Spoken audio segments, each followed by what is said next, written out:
नमस्कार, आप देख रहे हैं आरभट न्यूज। खबर खगौल से है। दानापुर मंडल रेल प्रबंधक सुनील कुमार की उपस्थिति में 11 बजे से 2 बजे तक दानापुर रेल यार्ड में दानापुर मंडल तथा 9वीं बटालियन NDRF बिहटा के द्वारा संयुक्त रूप से रेल दुर्घटना पर एक मॉक ड्रिल किया गया। मंडल रेल प्रबंधक सुनील कुमार ने कहा कि राहत व बचाव कार्य करने वाली या अलग अलग एजेंसियों के बीच इस प्रकार का मॉक ड्रिल अभ्यास किया जाना चाहिए ताकि दुर्घटना के समय किसी प्रकार की कठिनाई ना हो तथा त्वरित गति से दुर्घटनाग्रस्त यात्रियों को राहत पहुंचाया जा सके।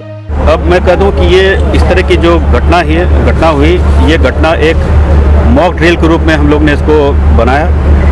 ये मॉक ड्रिल करने का पर्पस ये था कि ऐसी आपदा और विपदा में जब दुर्घटना होती है तो हमारी जो राहत और बचाव की जो टीमें हैं, चाहे रेलवे हो, NDRF हो, स्टेट एडमिनिस्ट्रेशन हो, लोकल एडमिनिस्ट्रेशन हो, सिविल डिफेंस हो, वो किस रूप से इस तरह की चुनौतियों का सामना करने में सक्षम रहते हैं। आज हमने उस तरह का एक मॉक ड्रिल करा करके इस तरह का घटना को किया और हमने देखा कि ये जो हमारी संयुक्त टीम थी जिसमें अलग अलग विभाग सम्मिलित थे, इन्होंने बड़ा बखूबी होकर के ऐसे सिचुएशन को सफलतापूर्वक टैकल किया और जिसमें अधिक से अधिक पैसेंजर की जहाँ पे हानि होने की संभावना होती थी उनको बचाया गया। मॉक ड्रिल में एक टाइम फिक्स होता है जो एक्सटेंड का टाइम। आपने देखा आपके नेतृत्व में जो टीम होती है, NDRF हुआ, PRT हुआ, मेडिकल टीम, क्या उसकी भूमिका समय के अनुसार क्या?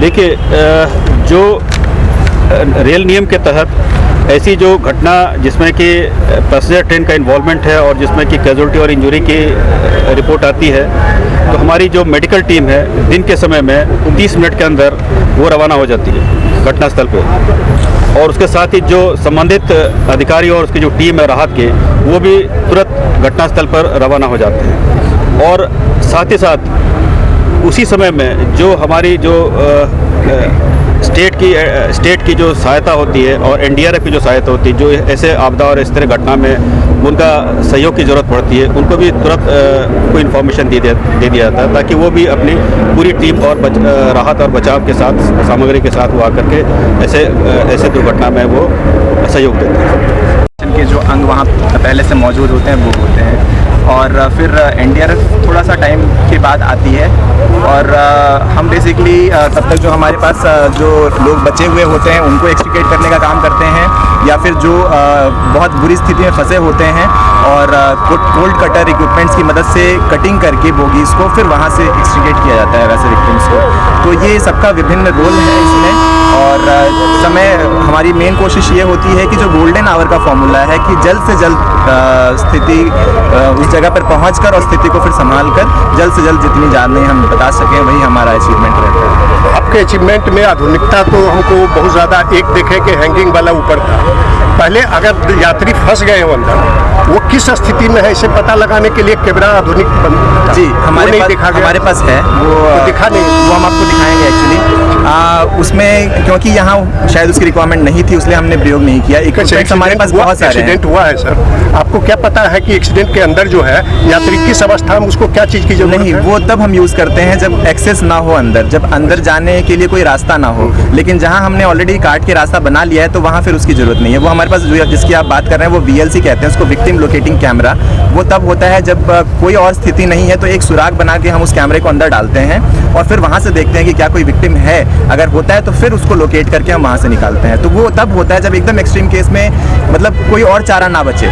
तो यहाँ हम लोगों ने ये मॉक ड्रिल करने का औचित्य ही ये था कि सारी विभिन्न एजेंसीज एक प्लेटफॉर्म पे आएँ और जिसकी जो शक्ति है उसका आपस में सामंजस्य बिठाकर वो तालमेल बिठाएं और फिर एक साथ काम करके ये वो तो हम लोग समझ रहे हैं। लेकिन आज के परिवेश में आपने बहुत सारा एक्सीडेंट देखे होंगे, आपको क्या लगता है कि और इसमें ऐड होनी चाहिए? देखिए, एडिशन और सब्सट्रैक्शन की जो बात है वो तो जैसा जैसा हमारा देश आगे बढ़ रहा है, समय जैसे व्यतीत हो रहा है, तो मॉडर्न टेक्निक्स आते हैं, उसको इंक्लूड हम करते रहते हैं समय समय पे। और हमारी ट्रेनिंग भी ऐसी होती है, सिखलाई बीच बीच में हम अपने आप को अपडेट करते रहते हैं अलग अलग एजेंसीज़ के साथ। जैसे हम आज यहाँ आए हैं तो कई इक्विपमेंट्स रेलवेज़ के पास अच्छे हैं तो हम उनको भी अपने पास लेंगे, कई हमारे पास अच्छे हैं जो ये लेंगे, तो ये आदान प्रदान का काम चलते रहता है। और तभी तो इसको जॉइंट मॉक एक्सरसाइज कहते हैं, और तभी ये किया ही जाता है कि हम दूसरे से सीखें और एक दूसरे को सीख के फिर वहाँ हेल्प करें। सब जो बात है, फर्स्ट हमको कॉर्डन ऑफ करना पड़ता है एरिया को, क्योंकि पब्लिक जैसे आते हैं, जैसे सूचना मिलता है तो पब्लिक भी आने स्टार्ट हो जाता है।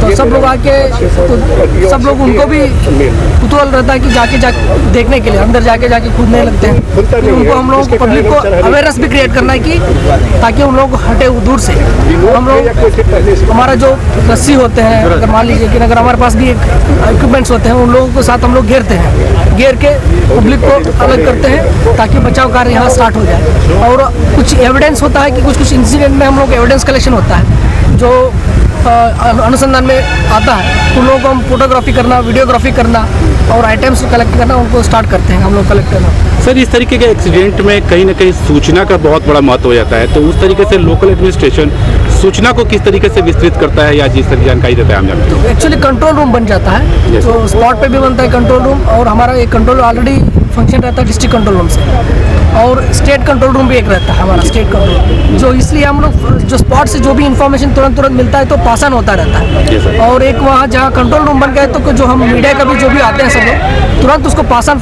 इन्फॉर्मेशन हम लोग करते रहते हैं ताकि सबको पहुँच जाए इन्फॉर्मेशन। सर, आप लोग संयुक्त रूप से अगर कार्य करते हैं तो किस तरीके से आप लोग अपने बीच में कम्युनिकेशन क्रिएट करते हैं? तो कंट्रोल रूम के द्वारा भी होता है, क्योंकि हमारे पास सबका नंबर्स भी रहता है, हमारा जो कंट्रोल रूम में रहता है, चाहे एनडीआरएफ का हो, चाहे रेल प्रशासन का हो, हमारा सिविल प्रशासन का हो, सबका हमारे पास नंबर रहता है। पहले से हम लोग कोऑर्डिनेट करते हैं कि वो सारा जो फेस्टिवल रहते हैं और उसमें हम लोग मीटिंग भी होता रहता है, तो कोऑर्डिनेशन रहता है तो तुरंत फास्ट हो जाता है, उसमें कोई दिक्कत नहीं होती।